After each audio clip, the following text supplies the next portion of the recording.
What about concealed carry? What about carrying your gun openly in public?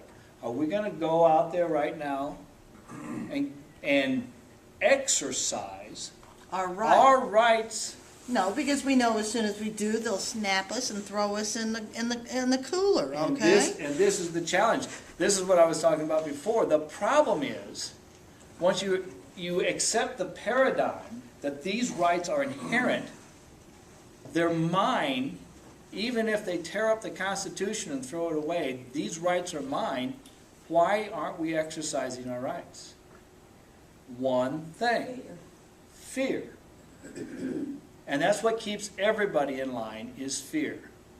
And the more the government can introduce fear into our society, the more laws they can enact that infringe upon our rights, the more fear we're going to have.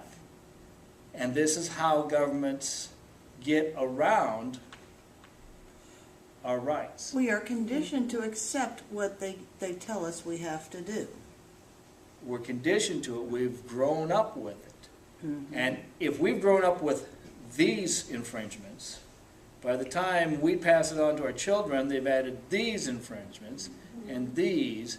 It eventually is going to reach a critical mass. If you think about what he was talking about, there hasn't been a president since Abraham Lincoln who hasn't issued executive order to establish law outside the constitutional definition, which is being passed by the legislature.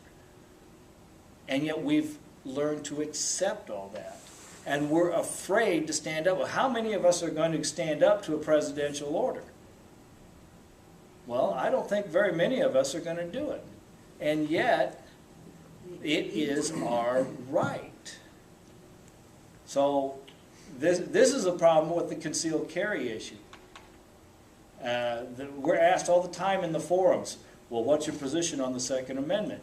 And every person, to a man and woman, says, well, I'm for concealed carry. I'm for establishing concealed carry permits. Well, think about that. Well, it's an improvement over what we've got, but at the same time, it's still implementing everything through government permission.